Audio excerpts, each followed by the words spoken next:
It's a privilege to be only the fourth chairman of the Munich Security Conference.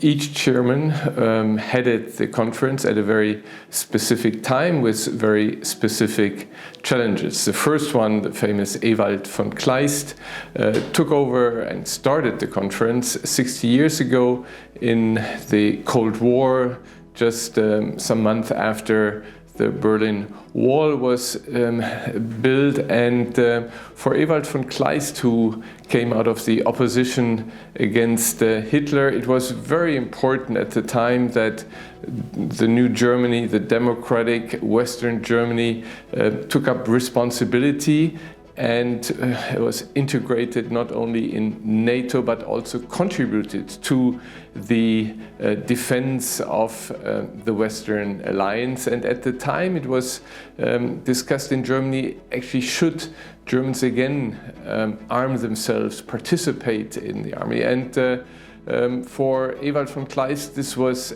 absolutely important. Germany had to assume responsibility, and the conference consisted very much on military talks with a very strong input from our American friends. A lot of American generals and ministers came, and the topic was defense against a very aggressive Soviet Union. It was a conference which was dominated by men.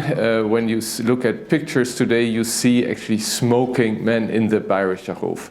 The second chairman then was Horst Teltschik, and he came in after a successful Ostpolitik, after the fall of the Iron Curtain, after the fall of the Berlin Wall. And it was about the integration of Eastern Europe, even of Russia, into the conference. And the themes were totally new topics. We had the Balkans War, we had the first Iraq War, and so there were difficult times again, new challenges, but a totally different environment. And then came my immediate predecessor, Wolfgang Ischinger, in the 2000s and 2010s, in a period where again the environment changed. It was clear that security was a much more complex issue, and the Munich Security Conference widened its themes. It became the expression of a comprehensive approach to security,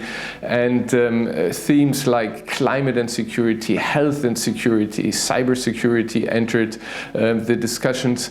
And also what came clear that the actors in foreign policy, or the actors in coping with the global challenges, had to be widened to private companies, to private business, to NGOs, and so the Munich Security Conference became much wider, bigger in terms of topics, but also participation, and Wolfgang Ischinger made it to a foundation.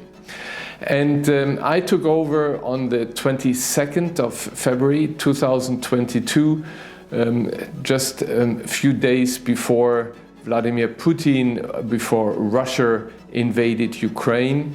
And to a certain degree, the Munich Security Conference is back to its roots. We see that Europe is confronted with a very aggressive Russia. To a certain degree, we are back to the time of Ewald von Kleist, where it's necessary that, again, Germany assumes its role as today the third largest economy worldwide to contribute to defense. But at the same time, we see that, of course, we are not only right now confronted with a aggressive Russia, we are in times where the global issues of climate and security, of health, with regard also to food security, is one that is affecting everybody. The world has become smaller, and Munich continues to have this global approach. And for me, as also former ambassador to the United Nations, who believes in the UN Charter and the rules-based international international order, it's very important that Munich continues and even increases this global outreach. So for me, what is very important is that Munich stands for multilateralism, which we want to facilitate, and therefore we have expanded also the audience, the participants, to the countries of the global south. We continue to have, of course, our American friends as partners, Europeans, but also participants from Asia, Africa, and Latin America are participating. And the Munich Security Conference during the year has actually reached out to these continents, and we have conference in these continents. And also, coming back to the mission of Ewald von Kleist, we believe it's very important that